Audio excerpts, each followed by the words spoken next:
Meus queridos, eu queria convidá-los a abrir a palavra do Senhor em Atos, capítulo 1. Nós vamos ler do versículo 1 a 6.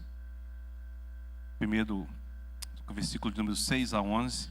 Atos, capítulo 1, versículo de número 6 a 11. Mas a nossa palavra, a meditação desta noite, o sermão desta noite estará apenas no versículo de número 8. Mas a gente precisa de ler toda a perícope, todo o entendimento do texto. Atos 1, de 6 a 11. Eu estarei lendo, os irmãos podem acompanhar a leitura. Atos 1, de 6 a 11. Diz assim a palavra do Senhor. Então os que estavam reunidos lhe perguntaram: Senhor, será este o tempo em que restaurareis o reino em Israel? Respondeu-lhes: Não vos compete conhecer tempos ou épocas que o Pai reservou para a sua exclusiva autoridade. Mas recebereis poder ao descer sobre vós o Espírito Santo, e sereis minhas testemunhas, tanto em Jerusalém como em toda a Judeia e Samaria e até os confins da terra. Ditas estas palavras, foi Jesus elevado às alturas à vistas deles, e uma nuvem o cobriu dos seus olhos. E estando eles com os olhos fitos no céu, enquanto Jesus subia, eis que 2 varões vestidos de branco se puseram ao lado deles. Eles disseram: Varões galileus, por que estáis olhando para as alturas? Esse Jesus, que dentre vós foi assunto ao céu, virá de modo como viste subir. Oremos mais uma vez. Bondoso Deus, eterno e soberano Senhor, nós nos curvamos ante a Tua sabedoria e perante a Tua palavra viva e verdadeira, clamando ao Senhor: instrua a Tua igreja, instrua a cada um de nós, aplicando os Teus ensinamentos através do poder do Teu Santo Espírito, para que ao terminar deste ajuntamento solene, desta adoração, glorificação do Teu santo nome, e ao terminar essa instrução, sejamos aptos à compreensão e à aplicação disso em nossas vidas, para louvor e glória do Teu santo nome, em nome de Cristo Jesus. Amém. Meus queridos, o que você perguntaria ao Senhor se de repente Ele viesse até você numa única e rápida vez, onde você tivesse a oportunidade de fazer uma única e última pergunta ao Senhor? Qual seria a sua pergunta? Você, como cristão, como crente, como discípulo de Cristo, você que conheceu a Cristo como seu Salvador, que tem experimentado a ação de Deus sobre a sua vida, o que você perguntaria a Ele? Já parou para pensar? A única oportunidade que você tem, não haverá uma outra oportunidade de você face a face fazer essa pergunta: o que você perguntaria ao Senhor Jesus? Aqui, nesse texto que nós lemos, existe exatamente esta última oportunidade dos discípulos do nosso Senhor, que estavam caminhando com o Senhor, na qual eles poderiam fazer agora, nesse instante, uma única pergunta, uma última pergunta, uma importante pergunta, para que pudessem receber ali a resposta do nosso Senhor. Eles tiveram o privilégio que nenhum de nós teve. Tiveram o privilégio de aprender aos pés do nosso Senhor Jesus. Durante 3 anos caminharam com Ele. Durante 3 anos viram Jesus agir, ouviram as suas palavras, presenciaram os seus milagres. Foram instruídos diretamente, face a face, repreendidos até. Durante 3 anos eles tiveram a oportunidade de crescer nesse conhecimento do Senhor, como nenhum outro homem jamais teve a oportunidade em toda a história. Mas eles tiveram também o privilégio de ser testemunhas da morte de Cristo, de ver a sua ressurreição ao 3º dia, de ter um encontro com Ele. E agora, nesses últimos 50 dias, o Senhor dá as instruções finais. E eles têm a oportunidade agora de ver Jesus subindo aos céus, sendo então entronizado, recebendo o reino do Senhor. Então eles tiveram a oportunidade de dar essas últimas instruções a respeito do reino. E quando eles percebem que o tempo está acabando, que Jesus está partindo, eles têm a oportunidade então de fazer uma última pergunta, e a fizeram. Eles não poderiam perder essa oportunidade. Então eles fizeram. O versículo 6 nos diz que a pergunta é: Senhor, será este o tempo em que restaurareis o reino de Israel? Ora, meus amados irmãos, meus queridos irmãos, a expectativa de todo judeu da época de Jesus, e ainda a expectativa dos judeus hoje, é que as profecias do Antigo Testamento se cumprissem no filho de Davi, no Messias enviado. Eles esperavam que o reino de Deus fosse reestabelecido sobre a terra. Mas eles esperavam um reino geográfico, um reino com limitações fronteiriças com outros países, aonde naquela própria região da Palestina, aonde hoje está a nação de Israel. Eles esperavam que esse reino então se estabelecesse pelo poder daquele que é o Messias, o ungido, o filho de Davi, o último filho de Davi, que viria para governar este povo. Então, eles fazem essa pergunta ao Senhor. Mas é interessante que durante 3 anos o Senhor esteve ensinando a eles que o seu reino não era um reino comum, não era um reino ligado por fronteiras humanas. Que o seu reino, o reino que o filho de Davi, o maior filho de Davi, iria implantar, tinha implicações espirituais aqui sobre a terra. Eles esqueceram que aquilo que o próprio Senhor Jesus ensinou eles a orar, na oração que nós chamamos de oração do Pai Nosso. Pai nosso que estás no céu, santificado seja o teu nome, venha o teu reino. Faça-se a tua vontade assim na terra como no céu. Eles não lembraram de nada disso. Eles não lembraram que Jesus havia falado: o meu reino não é esse reino que vocês esperam. Mas é interessante que essa pergunta expressa a expectativa deles, a confiança de que Jesus de fato é rei, de que de fato ele é Senhor, não apenas o Messias, não apenas o mestre, não apenas um rabi, mas o Senhor verdadeiro deles, o rei verdadeiro deles. E eles esperam então que esse reino se estabeleça, mas eles ainda estão com a visão meio que turvada, esperando o reino físico. E o interessante é que Jesus não os repreende, dizendo: quantas vezes eu tenho que dizer a vocês que o reino do Senhor não é o reino aqui deste mundo? Quantas vezes eu vou ter que explicar que meu reino tem uma ação, tem uma compilação, tem uma realidade muito maior do que terras, do que um povo somente? Jesus não os repreende. Jesus não, na verdade, Jesus não responde à pergunta deles no intento do que eles queriam receber como resposta. Quando? Em que tempo? Em que época? Em que momento o reino do Senhor se estabelece? O que foi que Jesus disse? Não vos compete conhecer tempos ou épocas que o Pai reservou exclusivamente ou pela sua exclusiva autoridade. Não vos compete. E aí Jesus acrescenta: mas recebereis poder ao descer sobre vós o Espírito Santo, e sereis minhas testemunhas, tanto em Jerusalém, como em toda a Judeia e Samaria e até os confins da terra. Jesus diz aos seus discípulos de forma efetiva, de forma clara, objetiva, que não cabia a eles, não cabia aos seus discípulos, agora que seriam os seus apóstolos, não cabia que eles estivessem ali preocupados com a consumação do reino. Ou seja, não se preocupe com o amanhã. Não se preocupe se isso vai demorar 1 ano, 2 anos, 3 anos, 10 anos, 1000 anos. Não se preocupe com isso. Isso não cabe a vocês. Não foi para isso que eu escolhi vocês. Para ficar preocupado com as coisas do futuro. Para ficar tentando descobrir as coisas que vão acontecer no amanhã. Não, isso é a autoridade do Pai. Ele tem toda a autoridade e irá cumprir no tempo dele, na vontade dele, na hora certa. Em vez disso, vocês devem de se preocupar com a tarefa que eu dei a vocês. Vocês devem de se preocupar com a missão que eu entreguei a vocês. Com aquilo a qual vocês foram separados para cumprir.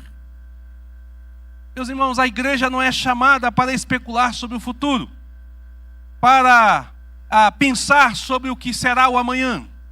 A igreja é chamada para agir no presente, no hoje. A nossa missão é viver o hoje, o agora, o este momento. E não se preocupar com o dia de amanhã. ele pertence ao Senhor. Jesus então deixa claro para eles. Mas Jesus diz que há uma missão a qual nós devemos de viver. E a missão da igreja para o dia de hoje não é viver para nosso próprio conforto. Não é viver para o nosso próprio bem-estar. Não é viver para o nosso progresso sobre esta terra. Porque o reino de Deus tem expectativas, porque o reino tem perspectivas, porque o reino de Deus tem alcances que vai além desse presente, desta terra e deste momento.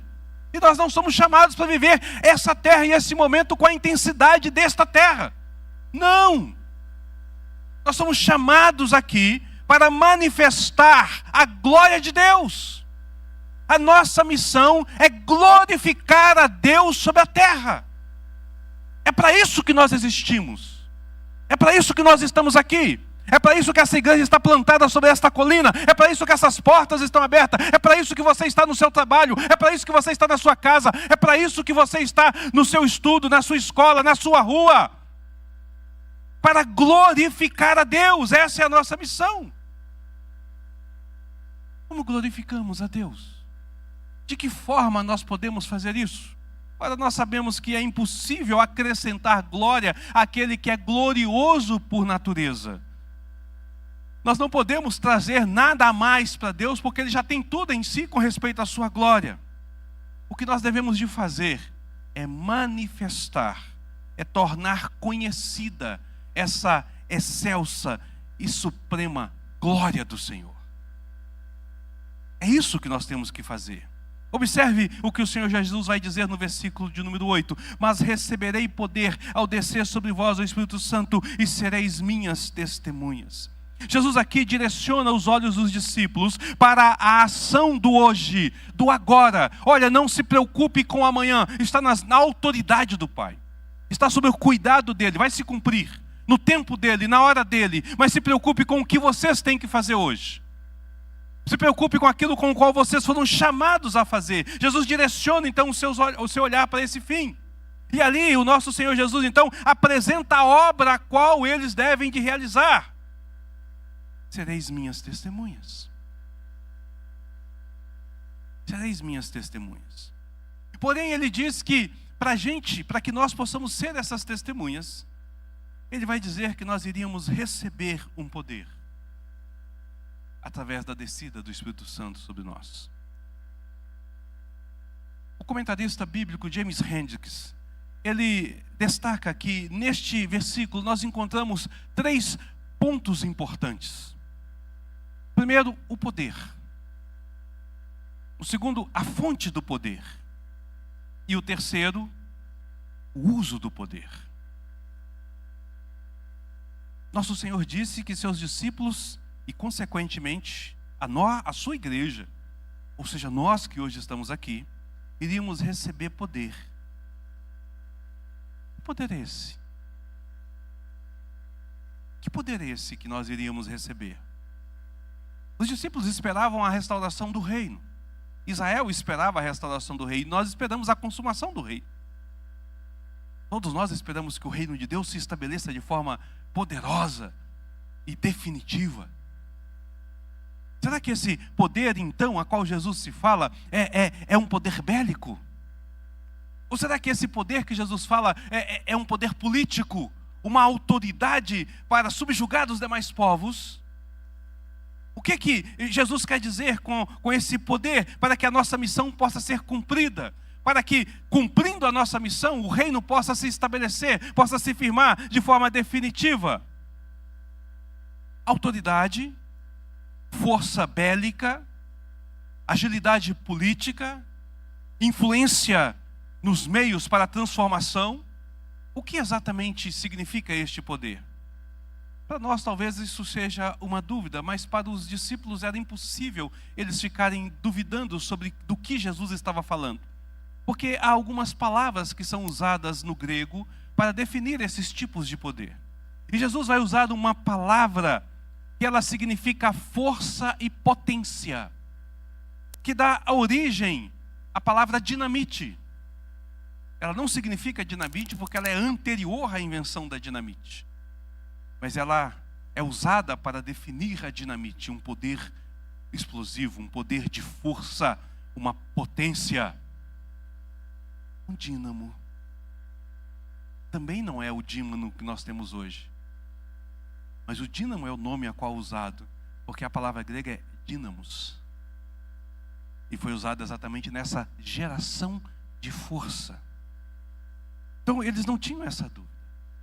Eles sabiam que iriam receber a cada um deles uma força, uma potência, não de procedência humana, não de forma natural, não algo que pudesse vir deles, mas que seria uma obra do Espírito Santo, que desceria sobre eles, que cobririam a eles, que revestiriam a eles, dando a eles então esse dínamo, dando a eles então essa potência, dando a eles então essa força, essa agilidade, esse envolvimento, esse movimento em direção ao cumprimento da missão. É disso que o Senhor está falando, que eles teriam então essa possibilidade. E aqui, queridos, é algo espiritual. É algo que vem da própria ação do Espírito Santo sobre as nossas vidas, para que haja essa ação espiritual, e não uma ação natural. Não é uma influência sobre os povos, não é um poder político, não é um poder bélico, mas é um poder do Espírito Santo que age sobre nós e nos capacita de tal forma a cumprir essa missão. E aí vem a pergunta: que missão é essa? Ok, recebeu essa potência. Eu recebi essa movimentação, eu recebi esse estímulo espiritual, que me segura, que me firma e que me faz avançar, que não me deixa recuar. Mas para quê? Para fazer qual missão? Eu disse que a missão da igreja é glorificar o Senhor. Ou em outras palavras, é fazer a glória do Senhor ser percebida, ser conhecida, ser vista, ser apreciada sobre essa terra. O mundo lá fora precisa de saber quão glorioso o nosso Deus é. Precisa de ver essa glória. E nós sabemos que isso então é uma obra do Espírito Santo sobre nós. E aí então, a pergunta é: o que é essa missão? Ora, Jesus a coloca de forma bem simples, como eu coloquei: sereis minhas testemunhas. Essa é a forma da igreja glorificar o Senhor, da glória de Deus ser manifesta, ser vista, ser conhecida, ser enxergada aí fora. Veja, querido, a igreja moderna tem perdido essa perspectiva, porque nós muitas vezes achamos que a forma que nós temos de glorificar a Deus é fazendo uma igreja bonita, uma igreja suntuosa que é vista. A nossa igreja é linda, tem uma fachada maravilhosa. O reverendo Jonas esteve aqui e falou: que igreja linda, que posição linda, que coisa maravilhosa. Ok, mas não é assim que nós glorificamos a Deus. Porque é possível que outras seitas criam templos melhores e mais bonitos. A glória de Deus não está nas coisas criadas por nós. A igreja moderna tem achado que glorificar a Deus, fazer Deus ser conhecido, é quando nós cantamos os nossos cânticos de forma maravilhosa. E hoje o louvor estava uma bênção. Castelo Forte estava lindo. Uma nova roupagem, toda a igreja cantando.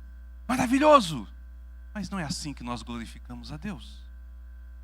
Não é assim que a glória de Deus é manifesta e é conhecida lá no mundo. Não é dessa forma.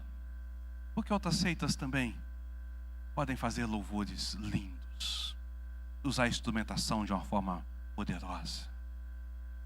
A forma que nós temos de fato, de forma efetiva, verdadeira, para cumprir a missão a qual nós somos chamados, é que nós devemos de ser então testemunhas de Jesus. Devemos ser as suas testemunhas. No livro de Atos, a palavra testemunha, ela tem dois significados. O primeiro significado é alguém que viu um evento acontecer, ele testemunhou de um fato. Os discípulos são testemunhas da ação de Jesus sobre a terra. Eles viram Jesus caminhar, eles viram os ensinamentos, eles viram os milagres, eles viram Jesus morrer, eles viram Jesus ressuscitar. Eles estiveram com Jesus depois da morte, eles são testemunhas oculares, como Paulo diz. Esse nós não somos, nós não vimos. Mas a palavra testemunho também tem um segundo significado. E significa alguém que compartilha a sua experiência pessoal para apoiar, para promover uma causa. Eu não sou testemunha de que Jesus ressuscitou com os olhos, mas eu sou testemunha do poder de Jesus ressurreto, porque Ele mudou a minha vida. E neste ponto nós somos testemunhas.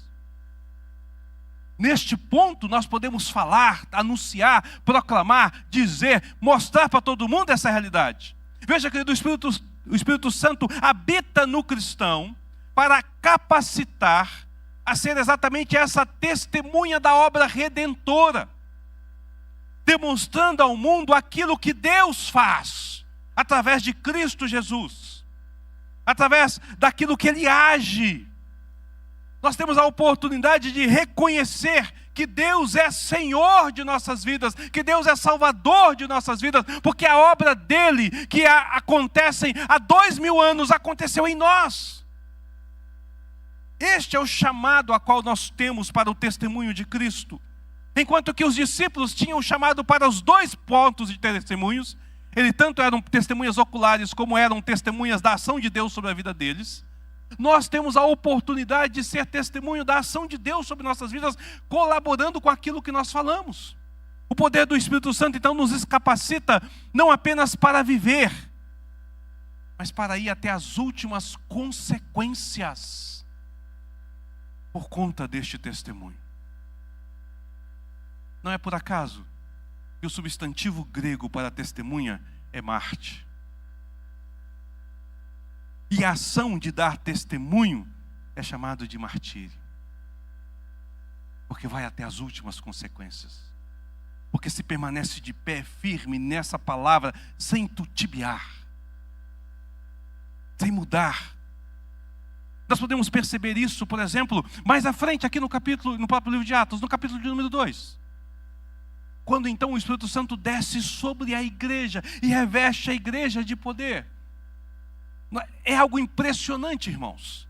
Porque nós vamos ler que quando Jesus morre, a igreja está acuada. As multidões se dispersam. 120 pessoas, mais ou menos, estão ali reunidas. Mas estão com medo, os discípulos estão trancados a 4 chaves. Jesus então ressuscita, aparece diante deles. Eles comem peixe com Jesus na praia, eles ouvem Jesus, eles veem o ensinamento de Jesus, mas eles ainda estão no cenáculo trancados. Eles ainda estão com medo, eles não estão ainda divulgando, eles não estão falando. Mesmo sabendo que Jesus havia ressuscitado, mesmo vendo o poder de Jesus transformando as coisas e transformando a vida deles, eles ainda não são corajosos para ir à frente. Eles não dão um passo, mas estão no cenáculo. E neste cenáculo, o Espírito Santo desce sobre eles. E ali, naquele exato momento, conforme nós vamos lendo ali no livro de Atos, nós vamos ver Pedro ser tomado de uma ousadia incrível. De poder levantar, de poder falar àquela grande multidão com ousadia. O poder de Deus estava sobre ele. O poder de Deus estava sobre ele, dando ele coragem, tirando todo o medo, toda a insegurança, ainda que ele soubesse que era perigoso.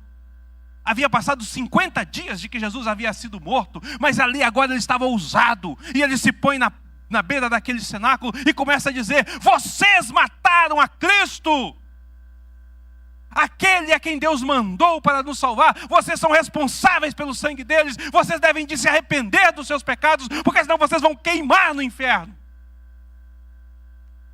Ousado. Nós vemos isso aí também mais à frente. Nós podemos ver também em Atos 6, quando a Bíblia então coloca ali na separação dos diáconos, e é algo maravilhoso, porque quando você lê que os discípulos falam assim: separai dentre vós homens cheios do Espírito Santo, para que a gente possa designá-los para o trabalho dos diáconos. O próprio texto, Lucas registra que ali o nome de cada um, e diz assim: e Estevão, homem cheio do Espírito Santo. Todos eles tinham o Espírito Santo. Todos eles eram capazes pelo Senhor. Mas Lucas faz questão de citar que Estevão estava cheio do Espírito Santo. Por quê? Porque mais à frente ele vai citar Estevão debatendo com as seitas judaicas. não podendo ser sobrepujado no conhecimento e no entendimento das Escrituras pelos escribas e fariseus que estavam lá. Usando um discurso poderoso, falando de forma poderosa, anunciando de forma poderosa a ação de Deus, e eles não podiam vencê-lo. Isso é o poder do Espírito Santo sobre a vida de Pedro, sobre a vida de Estevão. Mas o poder é maior ainda. Quando esses homens se irritaram, quando esses homens ficaram revoltosos porque não podiam vencer, quando esses homens ficaram cheios de ciúme e cheios de ira, esses homens arrastaram Estevão e começaram a apedrejar Estevão.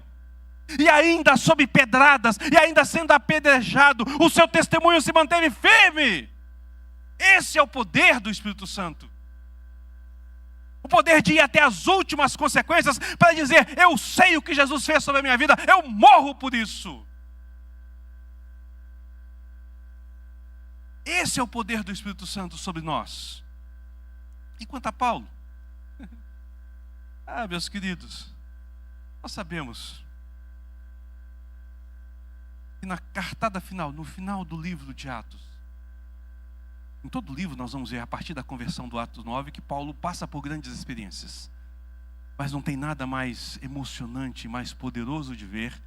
Nós vamos chegando ao final do livro de Atos, e Paulo, movido pelo Espírito Santo, nos diz o texto, se dispõe a ir a Jerusalém. Ainda que a própria igreja falasse: você vai morrer, Paulo. Paulo, não vá porque lá você vai morrer, Paulo. Não vá porque lá te espera cadeias, Paulo. Não vá porque o Espírito Santo está falando com a igreja que lá você terá sofrimento. Paulo chega e diz assim: vocês não podem fazer isso, não abatam o meu coração, irmãos. Eu estou pronto para ir aonde Deus mandar. E Deus me mandou a ir lá.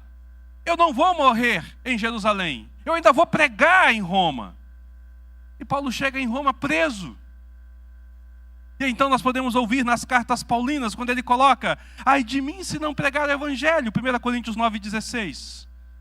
E ainda no versículo de número 26, tudo faço por causa do Evangelho, com o fim de me tornar cooperador dele. Vejam, os amados, esse dínamos, esse poder, essa potência do Espírito Santo, não é para realizar maravilhas e prodígios e sinais, não é para fazer milagres, não é para dar profecias, não é para poder sair daí agindo de forma mística e poderosa. Ainda que isso acontecesse, ainda que isso possa acontecer, ainda que você possa orar por alguém, alguém possa ser curado pelo poder do Espírito Santo, ainda que um coxo pode se levantar, ainda que um morto venha a se levantar, como nós lemos no livro de Atos, não é para isso. O poder que vem sobre você é para você se manter firme, fincar o pé e dizer: daqui eu não arredo. Eu não saio, porque isso é a convicção que eu tenho. Nada me abala diante dessas questões. É para você ser intérprete, ousado, corajoso em testemunhar sobre a obra de Cristo, sobre a sua própria vida. Para você não ser levado também pelo orgulho natural de achar que você é mais do que deveria, porque as coisas estão acontecendo diante de você.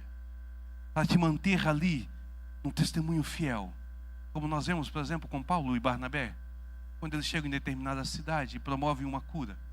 Então os sacerdotes daquela cidade pensam que eles são duas divindades, Júpiter e Mercúrio. E eles então querem sacrificar bois em homenagem a essas duas divindades. Eles dizem: o céu nos visitou. De fato o céu havia visitado. Um milagre aconteceu, algo extraordinário aconteceu. De fato o céu foi rasgado, Deus desceu, operou, agiu na vida de alguém. E eles viram isso. Mas eles estavam errados com o testemunho deles, porque eles achavam que era a divindade deles que ia feito, e eles queriam sacrificar. E Paulo e Pedro e Barnabé poderiam dizer assim: não, irmãos, não foi esse Deus de vocês, fui eu, pelo poder do Espírito Santo que fiz. Mas você não vê Paulo fazer isso. Você vê ele e Barnabé rasgando as suas vestes, se lançando ao chão. Pelo amor de Deus, não façam isso, porque isso foi feito como obra de Cristo Jesus. Ele é que merece o poder, a glória, a honra. Deus deve ser glorificado, e eles pregam de Deus, e Deus é glorificado no meio daqueles pagãos, ainda que nem todos venham a se converter, porque o testemunho deles foi daquilo que Deus fez na vida deles e faz na vida dos outros. Esse é o poder de Deus. E essa é a ação do poder de Deus sobre nossas vidas. E esse é o motivo pelo qual o poder de Deus está sobre nós, para que nós sejamos testemunhas e assim venhamos a glorificar o Senhor. E onde nós devemos de começar a ser essa testemunha? Quando nós devemos de começar? Jesus, então, no versículo 8, ele vai concluir dizendo: tanto em Jerusalém, como em toda a Judeia e Samaria, até os confins da terra. Nós iniciamos missões aonde nós estamos. Os discípulos estavam em Jerusalém. Eles não estavam em Cafarnaum, não estavam ali na região de Nazaré, eles estavam em Jerusalém, porque Jesus havia morrido em Jerusalém, ressuscitado em Jerusalém, passados 50 dias eles estavam ali. Não é porque Jerusalém é o lugar especial, mas é porque é ali que eles estavam. Então eles deveriam de começar por ali aonde eles estavam. No caso da primeira igreja presbiteriana de Araguaína, deve começar por Araguaína. Nós estamos aqui em Araguaína. No caso específico de você, membro da igreja presbiteriana de Araguaína, discípulo de Cristo Jesus, chamado a ser testemunha, você deve começar na sua própria casa, na sua rua, no seu bairro, no seu curso, no seu trabalho. É aí que você está. Veja, você não precisa de ir para lugares longes, para lugares diferentes. Você precisa de começar. E você não precisa de temer, porque o poder já foi derramado. Todo aquele que nasceu de novo tem o poder necessário para resistir e continuar firme diante do Senhor. Até as últimas consequências. Então nós devemos de começar. Não há desculpa, então, para que nós não venhamos a glorificar a Deus e fazer Deus conhecido sobre essa terra. Porque o lugar está muito perto de nós. Está exatamente onde nós vivemos para esse começo. Mas até onde devemos de ir? Ou até quando devemos de ir? Devemos de ir até o momento em que os confins da terra tenham ouvido falar e possam glorificar o Senhor desta terra. Os missiólogos têm um entendimento com respeito a esse versículo. Nós, geralmente, de forma comum, nós entendemos que esse testemunhar de Cristo é a função de assim: se um missionário chegar no último povo não alcançado e ele estiver lá, cumpriu-se a missão. Então basta enviar a pessoa. Mas não é esse o entendimento missiológico. Por que não é esse o entendimento missiológico? Porque o texto diz que nós devemos de ser testemunhas. E ele começa em nossa terra e vai até os confins da terra. O que significa que em cada povo tem que haver pessoas convertidas que sejam testemunhas àquele povo, não estrangeiros àquele povo. Então até quando nós teremos ir? Até que em todos os povos, em todas as raças, em todas as nações, hajam pessoas que sejam testemunhas daquele povo, daquela nação. Não um estrangeiro que venha falar para ele, mas aquele povo que tem a mesma coragem, a mesma ousadia de fazê-lo. Então os horizontes da missão se expandem. Está muito maior do que nós podemos imaginar, queridos. Muito maior do que nós podemos imaginar. Em 1970, na década de 70, tivemos o primeiro Congresso Mundial Missionário. 54 anos depois, 50 anos depois, nós não alcançamos 1% do povo não alcançado. Mas nunca se fez tantas missões como nessas décadas. Nunca se enviou tantos missionários como se enviou nessas décadas. Mas um estudo foi levantado e nós vimos que nós temos mandado missionários para onde já tem povos alcançados. Para onde já tem crentes. Nós recebemos, o Brasil é um grande receptor de missionários. Americanos, ingleses, asiáticos, que vêm trabalhar aqui na igreja. Mas aqui tem um povo alcançado. E nós somos um grande emissário de missionários. A maioria dos nossos missionários vão para a África, onde já tem povos alcançados. Poucos são os povos na África que não ouviram falar de Jesus. Mas geralmente nós mandamos para onde tem pessoas. E dificilmente nós vamos aonde ninguém nunca ouviu. É claro, tem uma série de barreiras em respeito a isso. Tem uma série de barreiras com respeito a isso. Mas a maior é a perda da visão da igreja. Porque às vezes nós achamos que essa missão a qual nós somos chamados para poder fazer, ela tem uma espécie de cronologia. Ela tem uma espécie de etapas que precisam de estar acontecendo. E então nós falamos, olha, ok, eu vou ser testemunha. Então, por onde eu devo começar? Não, então eu vou começar pela minha casa. Quando toda a minha casa, a minha família tiver ouvido falar de Jesus, eu vou para o meu vizinho, depois para o outro vizinho, depois para o outro vizinho. E aí, quem sabe eu não fale para todo o meu bairro. E quem sabe eu não fale em toda a cidade. E depois que toda a minha cidade eu tiver falado com toda a minha cidade, então aí sim eu vou para a cidade vizinha. E depois de ter alcançado todo o meu estado, eu alcanço o estado vizinho. E aí eu vou propagando até chegar aos confins da terra. Mas perceba que o texto a qual o Senhor diz, aqui na sua palavra, ele diz assim: e sereis minhas testemunhas tanto em quanto em. E apesar deste texto não apresentar essa ideia de simultaneamente, ele não exclui essa ideia. Ele não exclui a ideia de que nós não podemos fazer isso ao mesmo tempo em todos os lugares. E Deus levanta na sua igreja pessoas para irem para todos os lugares. E talvez essa tenha sido a maior dificuldade da igreja hoje. Porque nós temos concentrado em determinados locais. Mas Deus não se limita a isso. A ideia que se passa aqui é que nós devemos de ser testemunhas, se possível, simultaneamente em todos os locais. Se há possibilidade, se há recurso, se há como, eu vou ser testemunha tanto dentro de casa, como eu vou ser testemunha na rua, como eu vou ser testemunha no bairro, como eu vou ser testemunha na cidade, como eu vou ser testemunha na outra vizinha, no estado, no país ou em outra nação. Eu posso alcançá-los. E a igreja é chamada a ser essa testemunha de forma ampla. Eu sozinho não posso, mas a igreja pode e deve.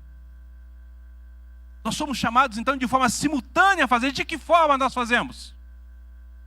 O nosso missionário falou, só que ele usou uma palavra que eu não gosto dela. A maioria dos missionários usa e eu acho que essa palavra está totalmente errada. Ele diz assim: você pode ser um missionário ou. Você pode ser um missionário orando, ou contribuindo, ou indo. Mas o que Jesus diz é que você deve ser do missionário orando, contribuindo e indo ao mesmo tempo. Não é optando por um, mas é cumprindo isso. Veja, eu vou dar um exemplo para vocês.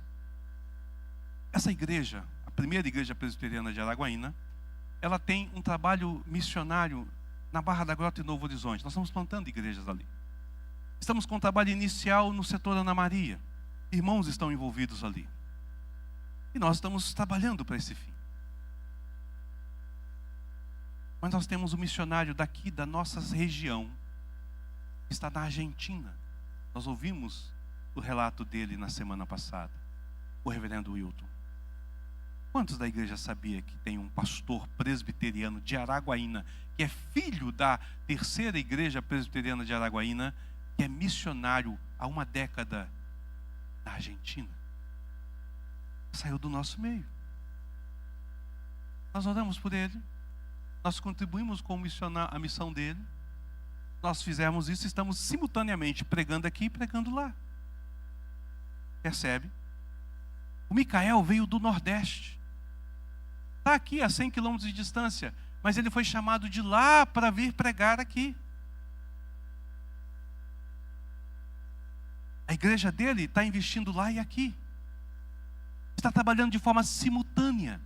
E é isso que Deus nos chama. Quando Jesus fala, e vocês serão minhas testemunhas, ele vai dizer tanto quanto, tendo alcance, você sozinho não vai, mas a igreja vai. Nas reuniões de oração nós podemos interceder por esses, estamos lá com eles no campo, cuidando, zelando da vida espiritual deles. Nós podemos escrever cartas, passar e-mails, fazer videochamadas, receber notícias e incentivá-los, nós estamos lá com eles. Nós podemos arrancar do nosso bolso e demandar uma oferta, porque nós vamos estar lá com eles. E tem mais, quando você tirar férias e for viajar para um local, de repente você vai para a Argentina, vai para Buenos Aires, você pode estar lá com ele, cultuando junto. Ou no avanço missionário, como alguns irmãos fizeram aqui, para ir até a Augustinópolis. Então você pode e deve se envolver dessa forma. É isso que Jesus nos chamou para fazer. É assim que a glória de Deus será manifesta. É assim que a glória de Deus será vista. É assim que nós estabeleceremos o reino de Deus sobre a terra. Essa é a nossa missão. Não se preocupe se Jesus vai voltar hoje, amanhã. Faça o seu trabalho hoje. Aonde você está, você deve de fazer. Mas aonde você está, você também deve de contribuir e de se envolver com todo o restante da obra missionária. Meu querido irmão,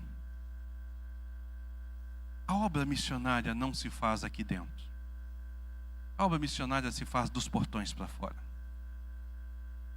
Deus não precisa de que sua glória seja manifesta aqui dentro.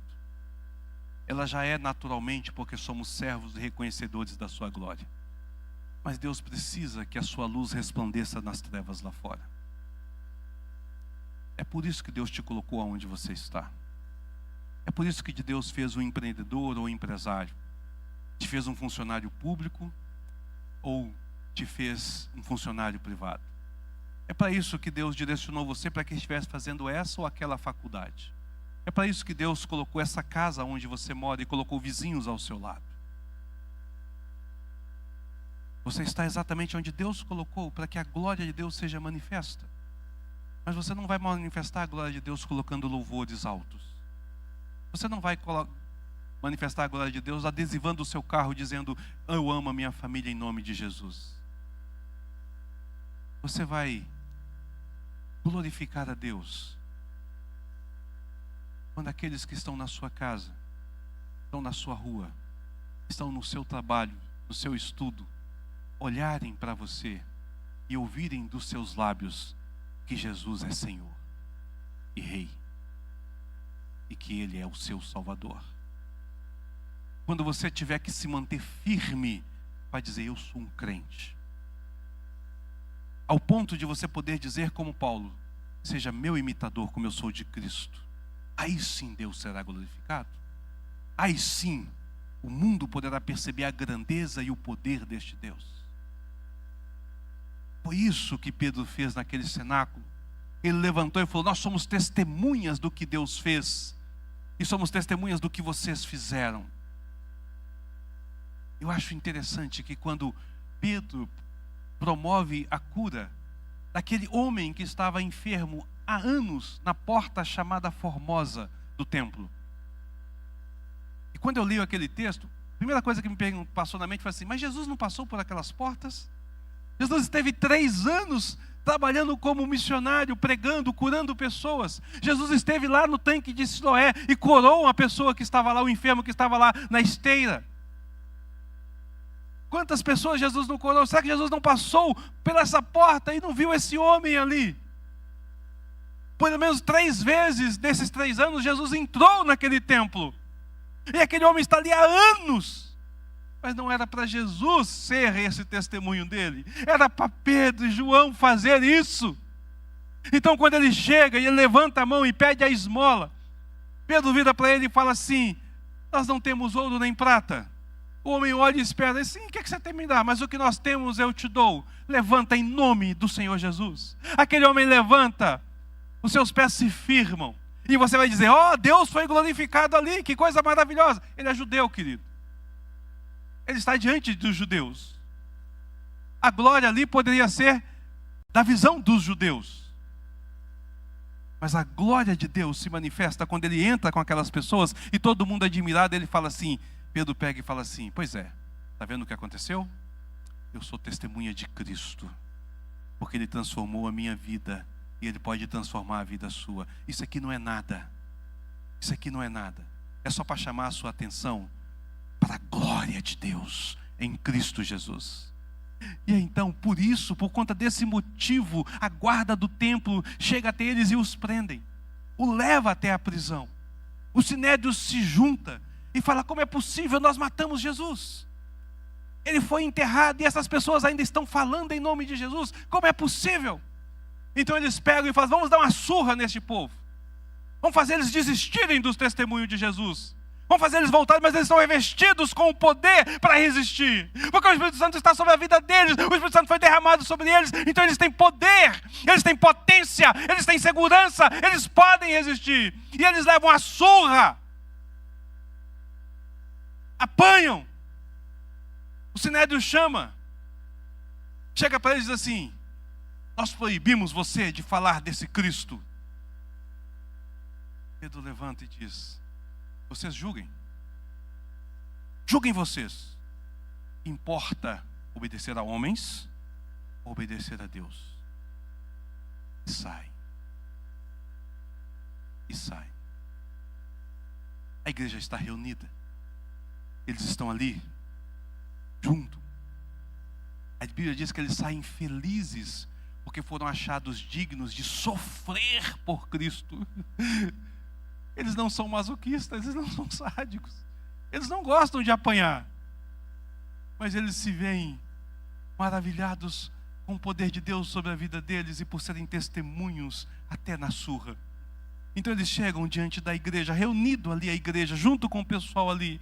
Então eles fazem uma oração belíssima, linda, maravilhosa. Eles dizem assim: Senhor, as autoridades judaicas nos querem calar. Querem calar do nosso testemunho.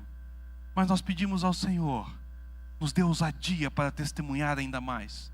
Nos cubra com o seu poder, para que a gente tenha coragem de ir até as últimas consequências. Que a igreja do Senhor pregue verdadeiramente, que a igreja do Senhor seja testemunha verdadeira. E sabe o que acontece, querido? O local treme, o Espírito novamente se manifesta sobre a vida deles, e eles são novamente revigorados com o poder do Espírito Santo, porque esse é o desejo de Deus sobre a minha e a sua vida.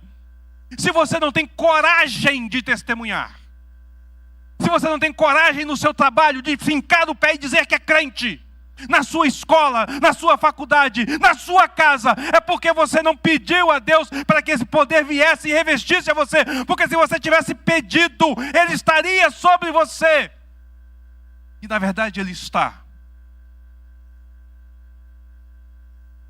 Porque se você conheceu a Cristo, você foi batizado com o Espírito Santo. Mas talvez você não esteja cheio o suficiente para que a coragem se manifeste. Mas recebereis poder ao descer sobre vós o Espírito Santo, e sereis minhas testemunhas em Jerusalém, na Judeia, Samaria e até os confins da terra. Esta é uma promessa de Deus. Veja, é inevitável isso aconteça. Quando o Senhor voltar, vai voltar, não me interessa. No tempo dele, na hora certa, Ele irá voltar. O que é que eu devo fazer? Cumprir minha missão. Glorificar a Deus, testemunhando dele e vivendo para Ele. Que Deus abençoe a sua igreja. Que Deus trabalhe sobre a sua vida. Que você saia desse portão para fora para cumprir a missão do Senhor, para a glória e honra do Senhor.